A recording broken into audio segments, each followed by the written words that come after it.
Madame, monsieur, bonsoir. Je suis Patrick Fontan, je suis gérant du cabinet Montbon Patrimoine. Je suis heureux de vous accueillir très nombreux pour notre webinaire de ce soir. Donc la thématique de ce webinaire, c'est toutes les problématiques autour de la transmission, donc soit en termes de donation, soit en termes de succession. Je devais être accompagné par notre ingénieur patrimonial qui s'appelle Daniel Enochad. Et Daniel est souffrant et n'a pas pu se joindre à notre webinaire ce soir, mais il sera disponible pour toutes les questions que vous pourriez avoir à poser.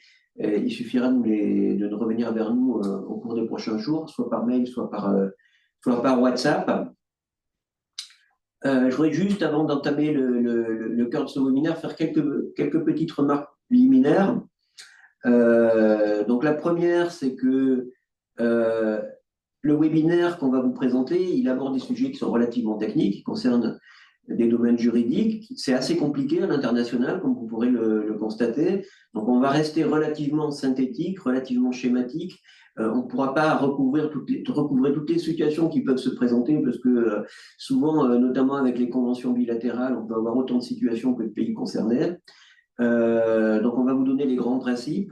Pour rentrer plus dans les détails, il faudra nous joindre et nous poser les questions ultérieurement si elles sont très, très pointues. Si elles sont moins pointues et plus générales, vous pouvez les poser par chat comme vous le faites habituellement pour ceux qui ont l'habitude de suivre nos webinaires.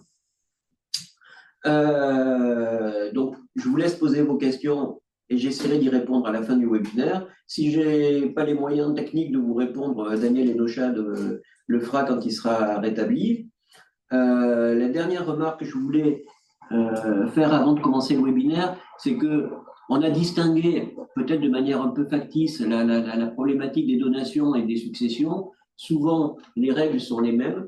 Et donc, j'ai pris le parti sur toute la thématique des donations, de vous donner quelques généralités, et sur toute la partie succession, de rentrer un peu plus dans les détails, notamment en regardant comment ça se passe pour l'immobilier, pour les actifs financiers. Donc, dans une troisième partie, après avoir vu comment fonctionnait le droit, en fonction du pays de résidence, du donateur ou du défunt et du donataire ou de l'héritier, on essaiera d'aborder trois solutions qui permettent en fait d'anticiper la donation, d'anticiper la transmission et de réduire l'assiette fiscale au moment où la transmission doit se passer. Dans une dernière partie, j'aborderai avec vous notre cabinet, je vous présenterai rapidement qui on est, qu'est-ce qu'on peut vous apporter et je vous indiquerai aussi les personnes qui travaillent et qui sont spécialisées avec les Français de l'étranger. Voilà, normalement, c'est un webinaire qui sera un petit peu moins long que les précédents et j'espère qu'en 45 minutes, on aura fini. Donc, comme je vous l'ai dit dans un premier temps, on va aborder la problématique des donations, si mon système fonctionne. Donc, sur la partie donation, on va se poser une première question.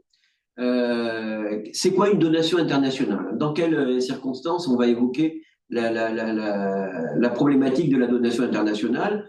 Comme son nom l'indique, on va parler de donation internationale quand il y a un élément qui va être impacté par l'international. Alors, quels peuvent être ces éléments? Ça veut dire que une des parties à l'acte de la donation est rattachée à la France parce qu'il y habite ou parce que les biens qui sont transmis sont localisés en France.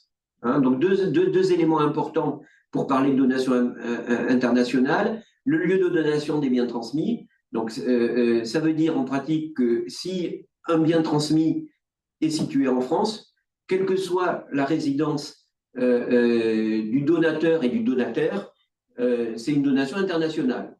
Et pareil, au niveau de l'acteur de l'acte de transmission, si le donateur ou si le donataire réside dans un pays différent de la France, on va parler de donation internationale. Je pense que c'est assez évident pour tous. pour tous qui nous écoutaient.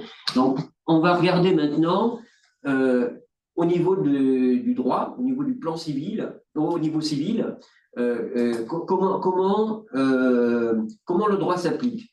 Donc là, c'est beaucoup plus souple que pour la partie fiscale. Alors, je m'interromps parce que donc, on me dit qu'on ne voit pas ma présentation. Est-ce que d'autres personnes peuvent me le confirmer?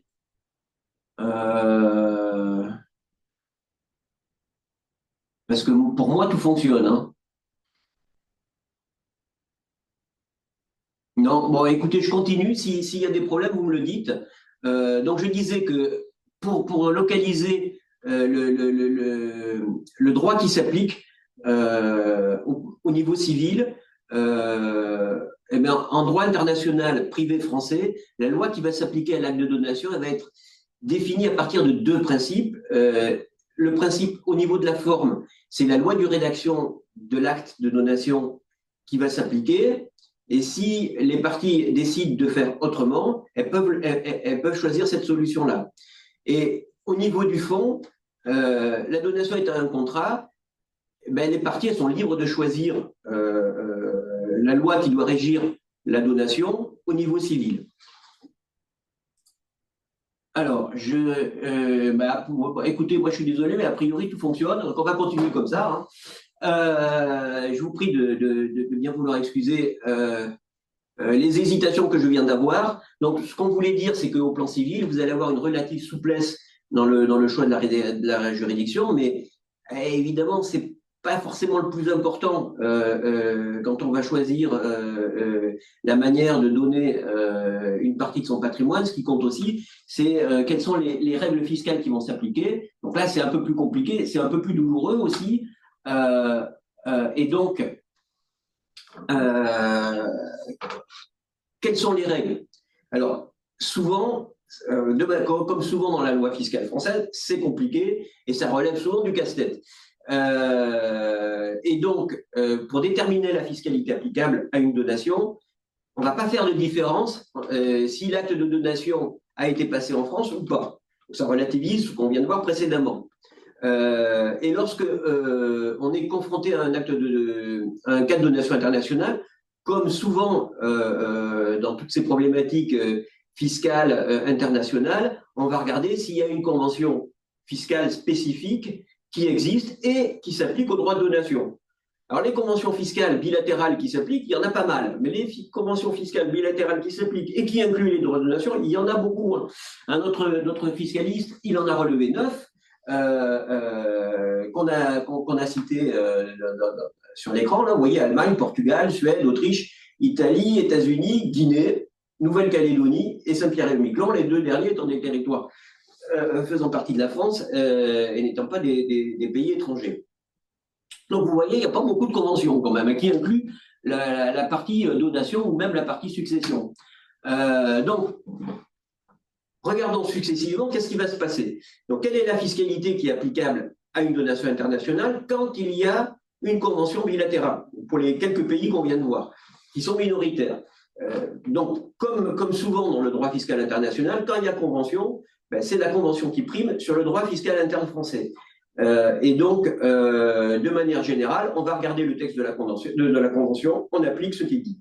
Et cette convention doit normalement préciser les modalités qui permettent d'éviter les doubles impositions, soit au moyen de dispositifs de crédit d'impôt, soit par voie d'exonération. C'est des choses assez classiques quand on parle de convention bilatérale. Juste la particularité, c'est que en matière de transmission, ben, il n'y a pas beaucoup de pays, il n'y a pas beaucoup de conventions qui incluent la thématique de la transmission.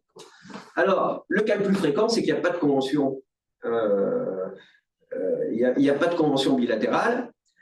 Donc là, on va regarder diverses hypothèses. Il y en a 3. Donc la première, c'est le donateur est-il domicilié en France au moment où il réalise la donation? Donc là, si le donateur est domicilié en France, quel que soit le lieu de résidence du donataire, donc celui qui reçoit l'argent, ben, la loi fiscale française prévaut. Donc les biens meubles, immeubles, qui soient situés en France ou qui soient situés hors de France, ils sont passibles des droits de donation en France. Donc là, il n'y a aucun bien qui échappe. Vous pouvez céder un bien qui est situé en Espagne à quelqu'un qui habite au Mexique, vous serez imposé en France. Deuxième situation possible, le donateur n'est pas domicilié en France, et donc là, on va regarder la situation du donataire. Et donc, le donataire, celui qui reçoit l'argent, il peut être dans une situation où il est domicilié en France le jour de la donation. Ou, subtilité, il l'a été pendant au moins 6 ans au cours des 10 dernières années précédant celle au cours de laquelle il a reçu les biens, ce qui fait qu'il est considéré comme étant domicilié français. Dans ce cas-là, comme il est domicilié en France, les biens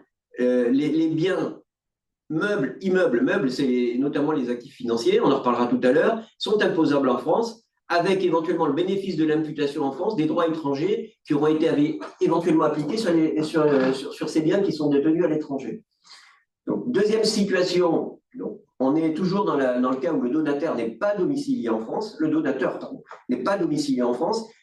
Là, on va rentrer dans la situation où le donataire est lui-même non domicilié en France le jour de la transmission, où il est domicilié en France au jour de la transmission, mais il a été moins de 6 ans au cours des 10 dernières années, précédant celle au cours de laquelle il a reçu les biens. Donc là, c'est différent. Seuls les biens, meubles et immeubles transmis, situés en France, sont imposables en France. Pour résumer un petit peu ce dernier point, donc on a établi un slide de présentation où on indique que ni le donateur n'ont leur domicile fiscal en français. Donc là, on va dérouler ce qu'on vient de voir précédemment. Donc, tous les biens qui ont une assise matérielle en France, que ce soit des immeubles, des fonds de commerce, des meubles corporels, ils sont taxés en France. Pareil pour les biens incorporels dits français. Donc, dans un bien incorporel, ça peut être une créance sur un débiteur domicilié en France, ça peut être une valeur mobilière émise par l'État français, etc., etc. Les actions et parts de société non cotées dont le siège est situé hors de France, mais dont les actifs immobiliers sont situés en France et représentent plus de 50% de l'actif social total, c'est considéré comme français. Donc, si vous avez créé une société au Luxembourg qui détient des biens majoritairement situés en France, même si le donataire et le donateur sont situés à l'étranger, la taxation, elle va être réalisée en France. Et pareil pour les titres qui sont émis par une société ayant son siège en France et qui détient un bien immobilier situé en France, et dont le donateur détient directement ou indirectement plus de 50% du capital social. Donc, vous voyez, dès que le fisc arrive à démontrer qu'il y a un semblant de nationalité française, la loi fiscale française s'applique. C'est le principe général. On va voir que c'est le principe général qui s'applique aussi pour les transmissions. Donc, comme je vous ai dit, on a vu les règles générales qui s'appliquent aux donations en fonction du lieu de résidence des acteurs à l'acte de donation et en fonction de la localisation des biens qui sont donnés. Donc, juste, je vous rappelle combien ça coûte quand on veut faire une donation en France.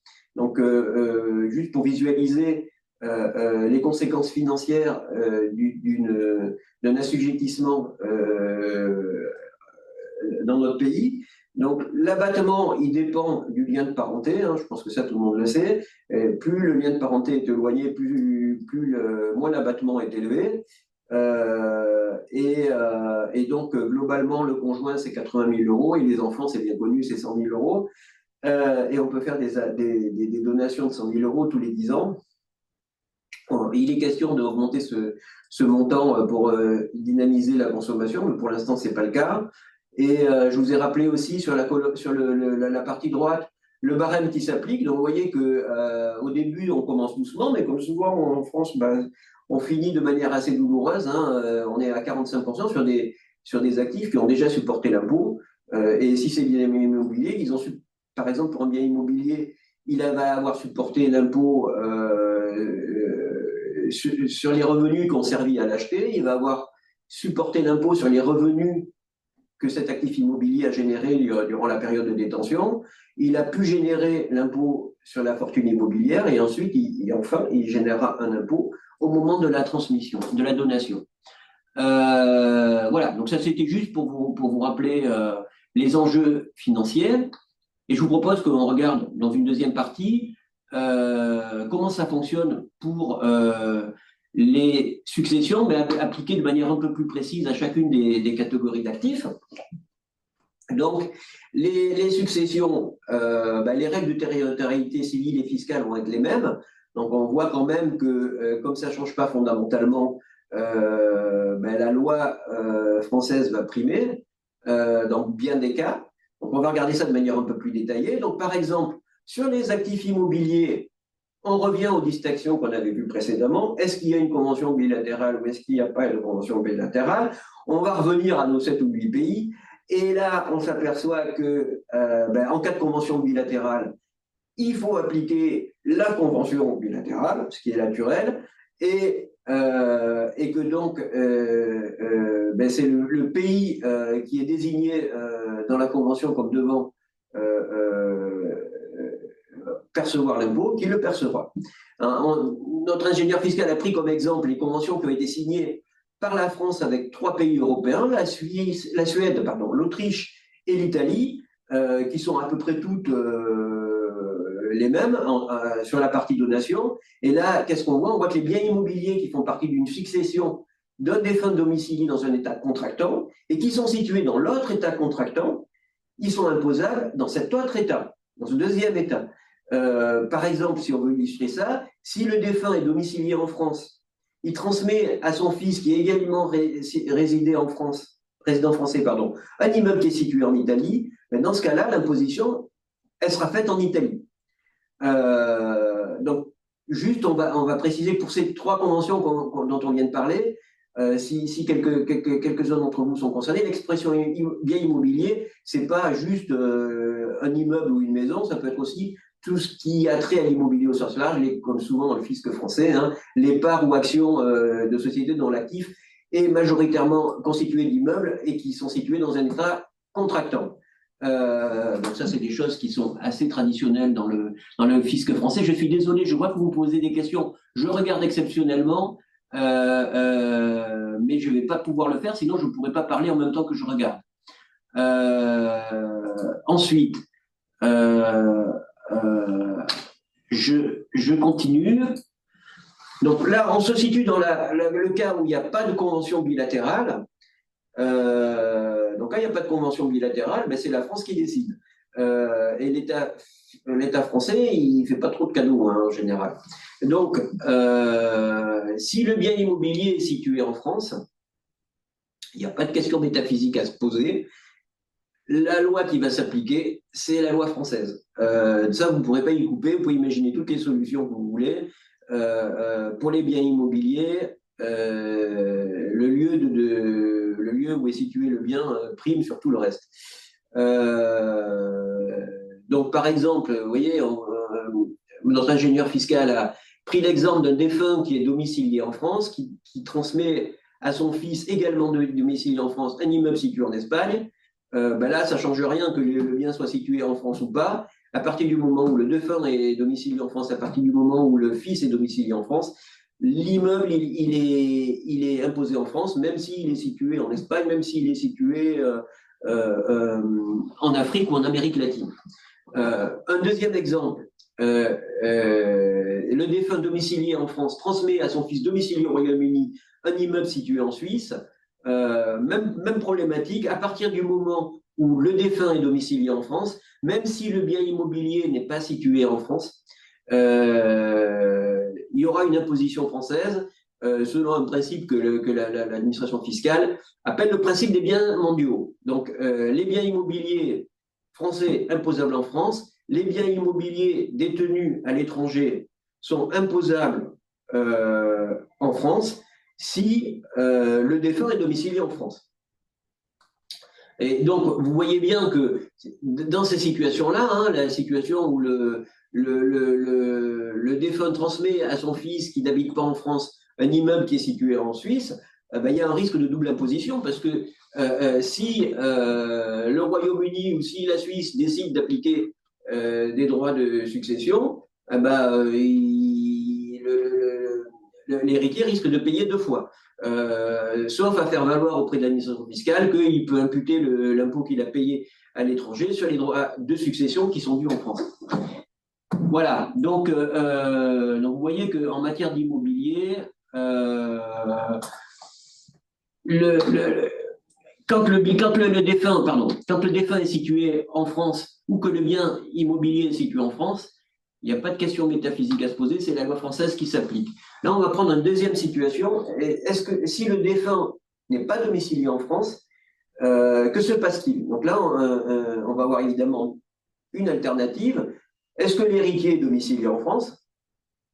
Donc là, si l'héritier est domicilié en France, le fisc ne fait pas de cadeau et il considère que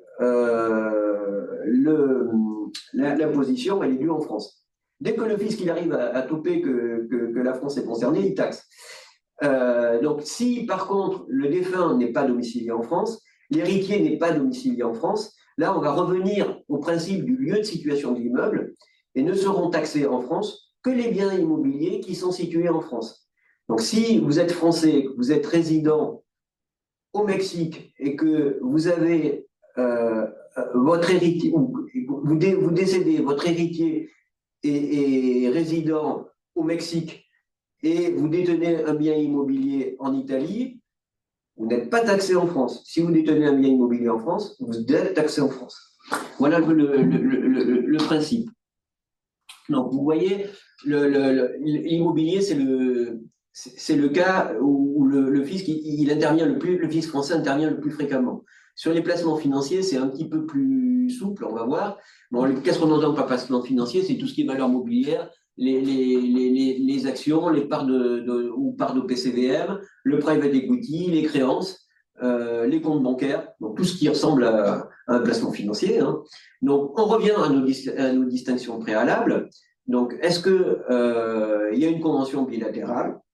On revient à nos 7 ou 8 pays, et donc là, on va appliquer, comme d'habitude, les conventions, les stipulations qui sont prévues par la convention. Évidemment, il y a autant de règles que de conventions, et notre ingénieur patrimonial a pris comme exemple la convention franco-italienne, qui prévoit que les valeurs mobilières et les droits de créance qui sont situés dans un État sont imposables dans cet État. Donc après, il faut regarder dans chaque convention. Mais globalement, ces principes-là s'appliquent assez souvent. Donc, le cas le plus fréquent, c'est qu'il n'y a pas de convention bilatérale. Donc, on revient un petit peu aux distinctions qu'on avait évoquées précédemment, hein, parce que globalement, les règles sont à peu près les mêmes, surtout si on compare donation et succession. Donc, il n'y a pas de convention bilatérale. Donc, on va regarder. Alors là, il faut regarder, il y a un article assez connu, qui est l'article 750 ter du CGI. Donc là, il a deux alinéas qu'il faut lire avant de rentrer dans le détail. Donc, le premier alinéa, il dit que vont être soumis aux droits de succession en France les biens meubles situés en France ou hors de France lorsque le défunt a son domicile fiscal en France. Ça, c'est l'alinéa numéro 1. L'alinéa numéro 2, lui, il dit que vont être imposés aux droits de succession en France les biens meubles situés en France, là, pas situés à l'étranger, lorsque le défunt n'a pas son domicile fiscal en France. Donc, vous voyez que quand le défunt n'a pas son domicile fiscal en France, il faut que les actifs financiers soient situés en France pour qu'il y ait imposition. Ça veut dire quoi en pratique? On a essayé de vous détailler ça. Donc, les implications concrètes, si le défunt est domicilié en France, toutes les valeurs immobilières, tous les placements financiers, ils sont imposables en France, que les héritiers soient résidents français ou pas résidents.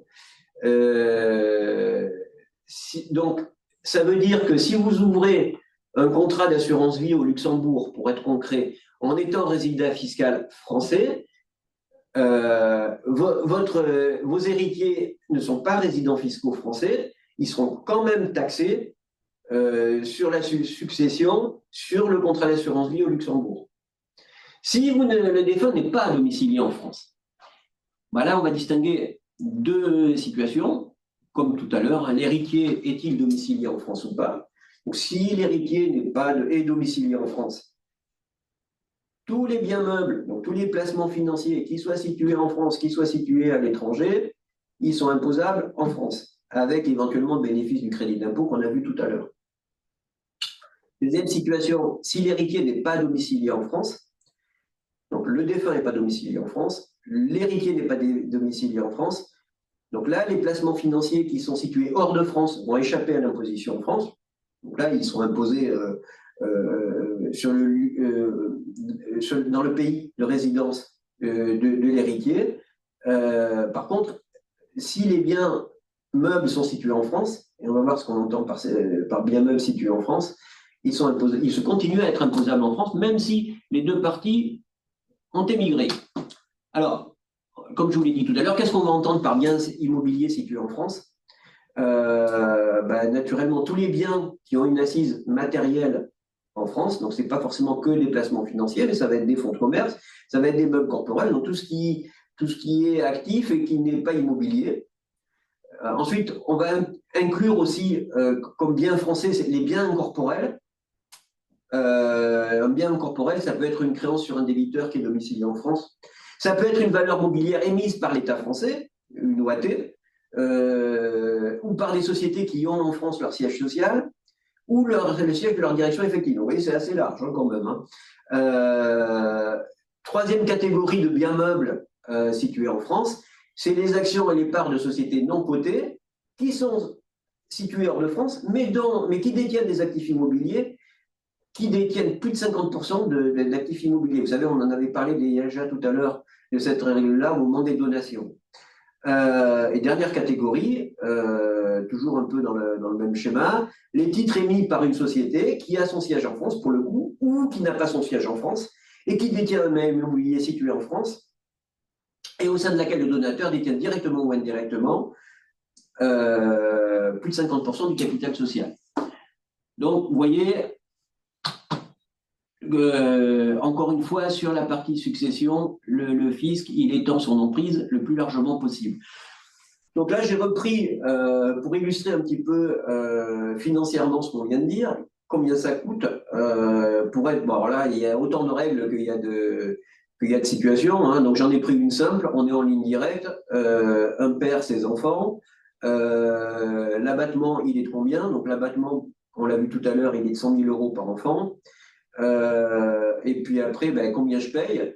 Donc là, vous voyez, je vous ai mis les parts taxables après abattement. C'est comme tout à l'heure, hein, ça peut aller de 5% à 45% avec les mêmes commentaires que j'ai fait tout à l'heure. Donc vous voyez, c'est encore une fois sur des biens qui ont supporté l'impôt une fois ou plusieurs fois au cours de leur vie. Alors, donc, j'essaierai de répondre aux questions techniques qui me seront posées à la fin du webinaire. Ce que je voulais faire ce soir, c'était d'évoquer quelques pistes qui vous permettent de préparer votre succession pour que vos héritiers aient le moins d'impôts possible à payer. Et donc, moi, j'ai essayé de... Il y a 3 idées qu'on préconise de manière synthétique et en standard, puisque chaque situation doit être analysée en fonction de ses caractéristiques propres. Et je vais vous les présenter tout à l'heure. Donc, vous avez vu qu'il fallait anticiper. Pourquoi? Parce que le fisc, il étend son emprise au maximum, que les frais sont quand même assez élevés, même s'il y a des pays où ils sont encore plus élevés, et que si vous ne vous organisez pas, il y a de grandes chances que la loi fiscale s'applique et que vous ayez et que vos héritiers ou les donataires aient une assiette fiscale qui soit, enfin une ardoise fiscale qui soit assez élevée. Alors, première idée que je vous propose, c'est pas très original, hein, c'est ce que tous les notaires vous préconiseront, c'est la technique du démembrement de propriété. Et donc, la technique du démembrement de propriété, on va l'aborder sous 2 aspects. La première, dans le cas d'une donation, et la deuxième, c'est pour préparer la succession. Donc, dans le cadre... alors, d'abord, on va rappeler ce que c'est que le démembrement de propriété. Le démembrement de propriété, vous savez que ça consiste à diviser la pleine propriété d'un bien en 2 parties. La nue propriété, donc vous êtes bien propriétaire du bien, mais vous n'en avez pas la jouissance. Et l'usufruit, vous n'avez que la jouissance de ce bien-là. Ça s'applique à la fois à des biens immobiliers et à des placements financiers. Donc, comment ça marche dans le cadre d'une donation? ben, c'est assez simple et c'est assez classique. Le donateur va donner la nue propriété du bien à ses héritiers présomptifs.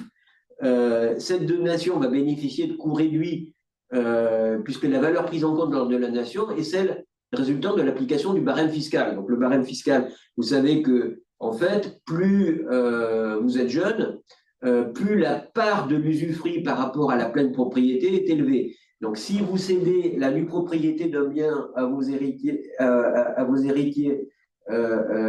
gardant l'usufruit, et si vous le faites suffisamment jeune, ça permet quand même de limiter assez sensiblement la facture fiscale.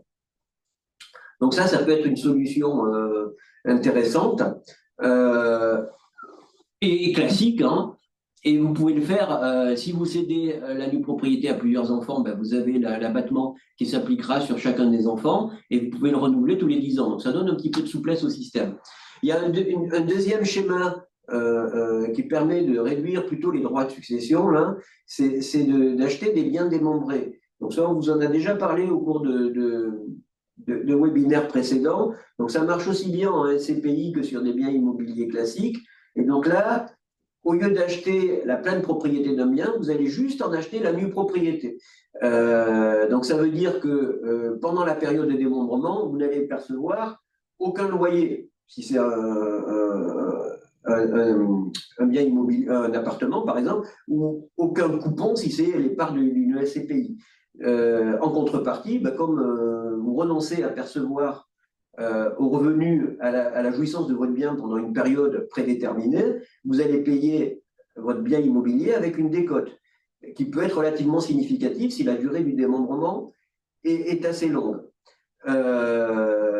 Vous n'avez aucun souci de gestion. Alors pour les CPI, la gestion, c'est pas très compliqué, mais quand vous avez un appartement, vous pouvez avoir des changements de locataires, vous pouvez avoir des impayés. Quand vous achetez un bien en nue propriété, un bien immobilier de type appartement en nue propriété, vous n'avez aucune de ces contraintes-là.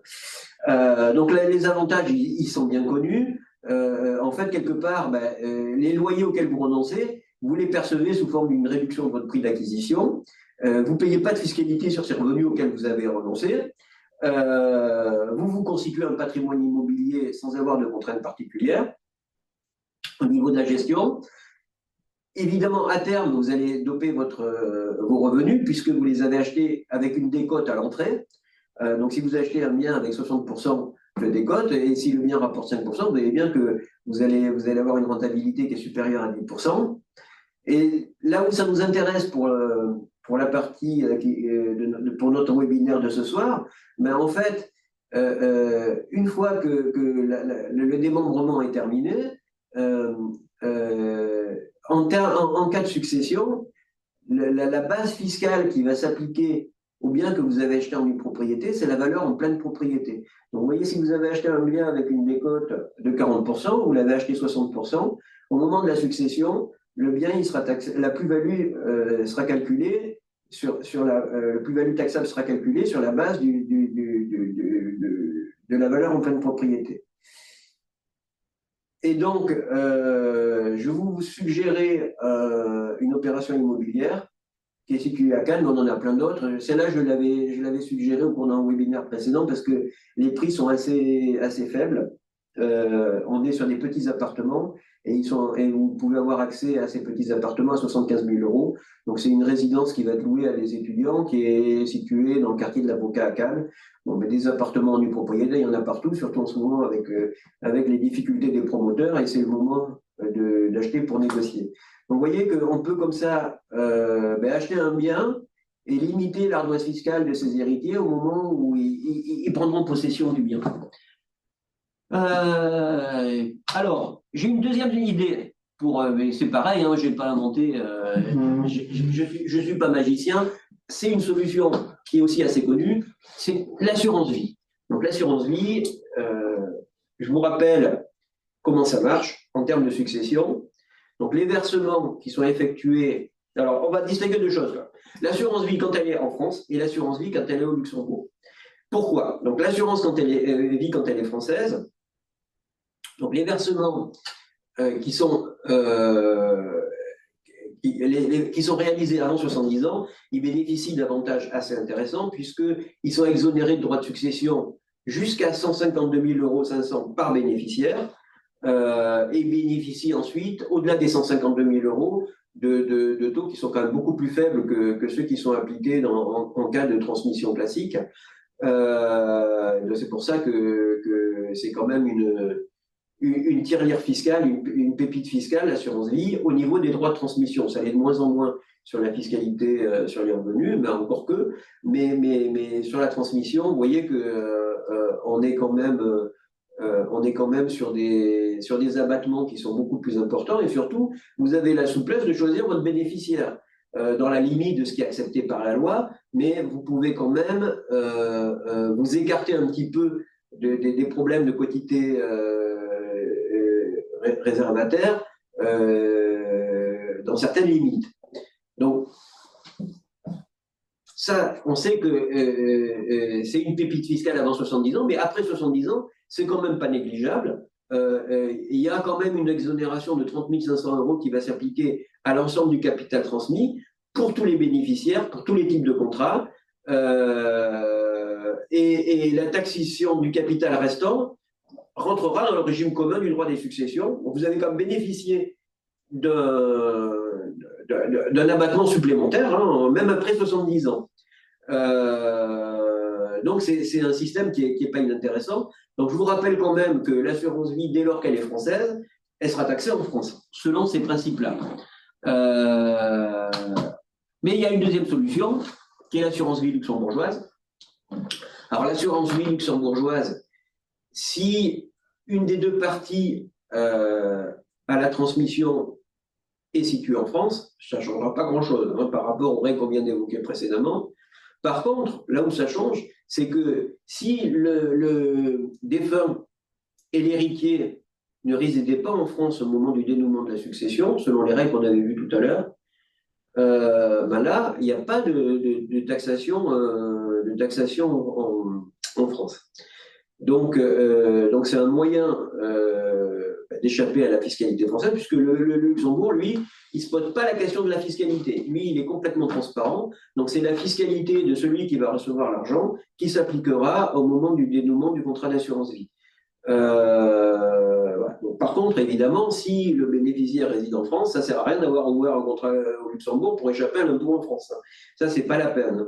Donc, je vous rappelle, pour ceux qui n'ont pas suivi je vous indique en tout cas pour ceux qui n'ont pas suivi nos webinaires précédents que l'assurance vie luxembourgeoise, c'est pas miraculeux comme on veut vous le faire croire par ailleurs. C'est surtout très intéressant l'assurance vie luxembourgeoise quand on a un peu de capital. Et un peu de capital, ça veut dire que globalement, à partir de 250 000 €, vous commencez à avoir un produit qui est souple et qui vous permet d'investir dans une multitude de supports et avec une garantie et une sécurité qui est supérieure à celle que vous avez en France, puisque notamment la loi Sapin qui permet de bloquer les rachats sur des contrats d'assurance vie n'est pas applicable au Luxembourg. C'était un rappel que je voulais vous faire. Et donc, c'est une idée, évidemment, l'assurance vie, c'est quand même le placement que les Français préfèrent pour limiter les droits de succession. Nous, c'est quand même le cœur des préoccupations d'une grande partie de nos clients et une des motivations pour qu'ils gardent leur contrat d'assurance vie jusqu'à leur décès. Troisième solution que je voulais évoquer, qui est un peu moins connue, mais qui est quand même intéressante aussi, c'est d'investir dans les forêts ou les domaines viticoles. On va plutôt axer sur les forêts. Donc, les forêts, c'est aussi une bonne niche fiscale en termes de transmission. Vous avez trois types d'avantages. Vous avez un avantage de 75% de la valeur de la forêt. Donc, un abattement de 75%, c'est beaucoup. Vous avez un deuxième avantage qui est une exonération pour ceux qui sont assujettis à l'impôt sur la fortune immobilière. Et vous avez un troisième avantage qui est une exonération significative quand même des droits de succession, puisque si on prend l'exemple des groupements forestiers, on est exonéré à hauteur de 75% de sa valeur. Alors, bon, ça fait un peu peur quand on parle de forêt, parce qu'on se voit mal acheter sa forêt, puis trouver des gens pour aller couper le bois, et puis après les revendre sur les marchés. Bon, ça, c'est pas forcément quelque chose qui emballe l'épargnant moyen. Mais il y a un moyen, comme pour comme les SCPI ont permis de mutualiser l'investissement dans l'immobilier de bureau, ben, il y a un placement qui s'appelle GFI aujourd'hui, qui ressemble au SCPI, mais spécialement pour les forêts. Et donc là, vous allez, d'ailleurs, c'est un fonctionnement qui ressemble beaucoup aux forêts. Et donc là, vous allez pouvoir acheter des parts de GFI et bénéficier de tous les avantages qu'on a évoqués précédemment sans avoir la contrainte de la gestion. Alors, faut pas se voiler la face. Vous savez que les placements forestiers, c'est des placements avec une durée de vie très longue. Et donc, ce sont des supports qui rapportent peu de revenus et où la performance ne peut se faire que grâce à la valorisation de la valeur des parts. Donc, si vous avez un horizon d'investissement à moins de 10 ou 15 ans, ça ne vaut pas le coup. Même, je dirais même à moins de 15 ans. L'investissement dans les deux GFI que je vous ai présentés succinctement sur l'écran, ce sont des investissements qui seront intéressants pour vous si vous les gardez 15 ans.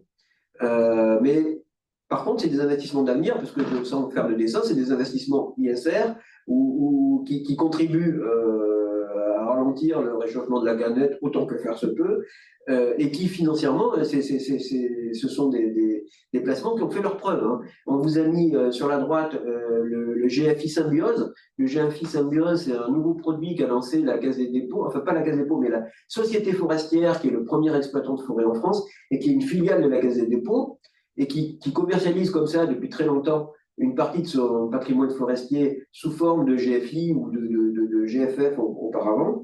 Et le spécialiste aujourd'hui de la forêt en France s'appelle France Vallée. Ils ont aussi un support qu'ils ont lancé il n'y a pas très longtemps qui s'appelle France Vallée Patrimoine. Et vous voyez, il a quand même 575 millions d'euros de capitalisation, 194 forêts. Donc vous avez bien dilué votre risque. Vous n'allez pas vous exposer au fait qu'il y a une forêt qui prend feu et alors que vous en détenez que 5. Et vous avez réalisé un placement, on ne peut plus vert, si vous voulez. Vous voyez, il y a même vert foncé. Il y en a d'autres, hein, mais bon, nous, on a choisi les deux qu'on considère comme étant les plus sécurisants pour l'avenir. France Vallée, parce que c'est le leader et que depuis 10 ans, ils font du très bon travail. Et le GFI Symbiose, parce que c'est la Caisse des dépôts et que l'on sait que notre argent sera bien géré. Donc, avec ces placements-là, vous bénéficiez d'avantages fiscaux important pendant la durée de vie de votre placement et au moment de la transmission. Voilà, donc c'était un petit peu les trois solutions d'investissement que je voulais vous présenter ce soir. Il y en a beaucoup d'autres, mais il faut les adapter à chacune des situations qu'on peut rencontrer. Et pour ça, il faut que vous preniez contact avec notre conseiller pour qu'on étudie votre situation de manière plus précise et pour vous proposer le conseil le mieux adapté. Ce que je vous propose dans une quatrième partie, pour aller assez vite, c'est de vous dire un petit peu qui on est. Donc nous, on est un cabinet, j'ai mis 40 ans, mais ça va bientôt faire 50 ans. Hein. C'est un cabinet pour patrimoine et qui s'appelait avant Élysée Vendôme, est un cabinet qui existe depuis les années 80. C'est notamment le cabinet qui avait introduit en France le système de la location meublée professionnelle, qui avait beaucoup prospéré dans les années 90 et au début des années 2000. Il avait été lancé par une personne qui s'appelle Jacques Bouillet, à qui j'ai racheté le cabinet en 2013.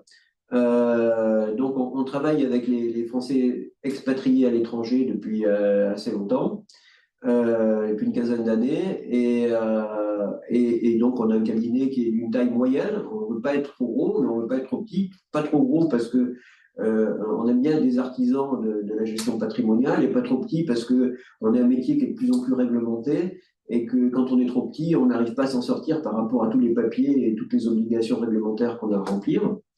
On a 2000 clients, on gère 300 millions d'actifs. Vous voyez, c'est ce que je vous dis, on est intermédiaire. On a plus de 50 millions qui sont gérés à l'international. Donc ça, c'est notre histoire en résumé, en bref. Donc moi, je suis dirigeant de ce groupe depuis 2013, comme je vous l'ai dit. Avant, j'ai fait du private equity. J'étais dans un fonds qui s'appelait Développement et Partenariat. J'étais associé et c'était un fonds qui faisait un peu tout, mais j'ai fait pas mal de capital retournement, de ce qu'on appelle le distress. Et avant, j'avais créé une banque qui s'appelait j'étais dans l'équipe qui avait créé une banque qui s'appelait la Compagnie 1818 et qui s'appelle aujourd'hui Natixis Wealth Management, et je m'occupais de toute la partie immobilière et de la partie financière, financement. Et avant, j'ai pas mal travaillé au Crédit Foncier, où je m'occupais notamment de tout ce qui est promoteur, investisseur professionnel et tout ce qui est crédit bail.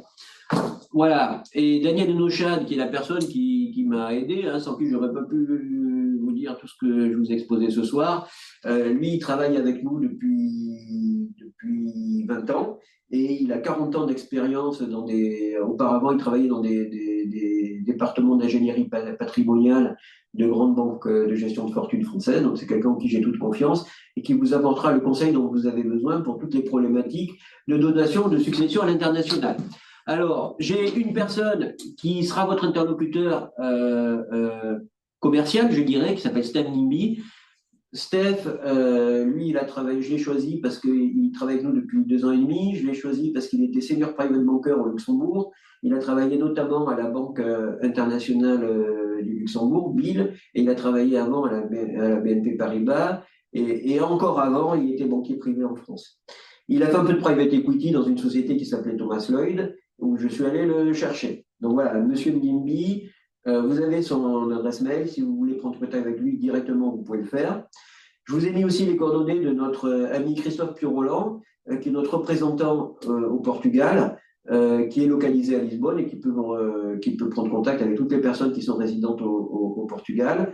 Et la troisième interlocuteur qui peut être, et en l'occurrence interlocutrice qui peut être intéressante pour vous, c'est Aline Souza, qui elle s'occupe de toute la problématique de couverture santé et prévoyance pour nos clients qui résident à l'étranger. Donc c'est une spécialiste, elle vous trouvera les meilleures polices qui correspondent à vos besoins en matière de santé, mais aussi en matière de protection. On est présent à Paris, on est présent à Valence, on a une société qui est localisée à Valence. À Bordeaux, on a une antenne et pareil sur la Côte d'Azur. Donc juste pour que vous visualisez un petit peu ce qu'on peut faire, donc on est dans un métier qui est très réglementé par les papiers. Le premier métier qu'on a, c'est intermédiaire en assurance, qu'on appelle courtier. Donc ça, c'est un métier dans lequel on va pouvoir vous présenter tous les produits en assurance vie, qui sont en France ou qui sont au Luxembourg, toute la couverture santé dont on vous a parlé tout à l'heure. Mais on peut aussi faire on en fait hein, de l'assurance IARD pour l'automobile ou pour l'habitation. Et on fait aussi la couverture santé des entreprises ou les assurances construction. Donc ça, c'est le métier d'intermédiaire en assurance. C'est un métier pour lequel on est contrôlé. Il faut qu'on s'inscrive à un registre qui s'appelle l'ORIAS, sur lequel vous pouvez vérifier qu'on est bien identifié. Et on est contrôlé par un organisme qui fait un peu peur à toute notre profession, qui s'appelle la CPR. Deuxième métier, c'est le métier de conseil en investissement financier. Ce métier, c'est celui qui nous permet de vous proposer des placements en private equity, par exemple en SCPI, en GFI, dont on a parlé tout à l'heure, hein, les groupements forestiers, ou en compte titre. Donc ça, c'est le métier de conseil en investissement financier. On a une deuxième autorité de tutelle, toujours en France, que vous avez certainement lu dans la presse financière, qui s'appelle l'AMF. Et l'AMF nous encadre sur un troisième métier, qui est le métier d'intermédiaire en opération de banque et de services de placement. C'est ce métier-là qui nous permettra de vous proposer du crédit, même si vous êtes français résident à l'étranger. Et donc, on est régi par l'AMF. Et le dernier métier qu'on a, c'est le métier d'agent immobilier. Et donc, on est détenteur de la carte de transaction l'OOG. C'est le métier qui nous permet de vous proposer l'opération de Cannes dont je vous ai parlé tout à l'heure, mais pour lequel on peut proposer bien d'autres opérations. Alors, vous voyez, j'ai essayé d'aller vite sur la partie bon patrimoine. On a été un peu plus court que les autres fois.